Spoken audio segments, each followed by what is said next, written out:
X সংখ্যক আমের দাম ওয়াই টাকা হলে এক্স টাকায় কয়টি আম পাওয়া যাবে?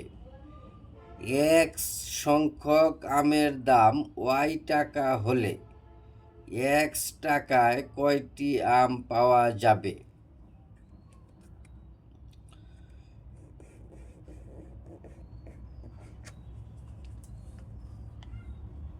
তাহলে আমরা লিখতে পারি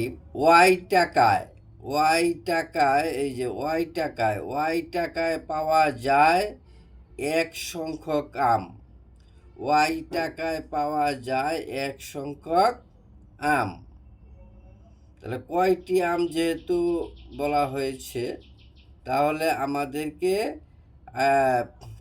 কি টাকাটা আগে লিখতে হবে এবং আমের সংখ্যাটা পরে লিখতে হবে। অর্থাৎ যেটা চাবে এটা আমাদেরকে লিখতে হবে ডান দিকে, যেটা চাবে এটা লিখতে হবে ডান দিকে। তাই আমরা এখানে এটাকে কি যে ওয়াই টাকা নিয়েছি আমরা বাম দিকে, আর এক্স সংখ্যক মানে আমের সংখ্যাটা নিয়েছি আমরা কি ডান দিকে। যেটা বের করতে হবে সেটা লিখতে হবে ডান দিকে। এই জন্য আমরা লিখেছি ওয়াই টাকায় পাওয়া যায় এক সংখ্যক আম, মানে এক্সটি আম।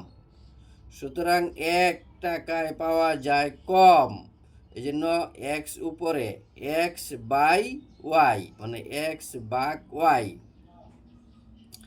আর কি টাকা আছে কি এক্স টাকা, তাহলে এক্স টাকায় পাওয়া যায়, তাহলে এটাও এক্সটা উপরে গুণ হবে, এক্স গুণ এক্স ভাগ ওয়াই সমান কী হবে, এক্সকে এক্স দ্বারা গুণ করলে হয় এক্স স্কোয়ার, নিচে হইল ওয়াই, মানে ভাগ ওয়াই। তাহলে আমাদেরকে এখন কি উত্তর পেলাম কোনটা? উত্তর হইল ওই যে এক্স স্কোয়ার বাই ওয়াই, এটা হইল answer. X square by y এটা হইল আনসার।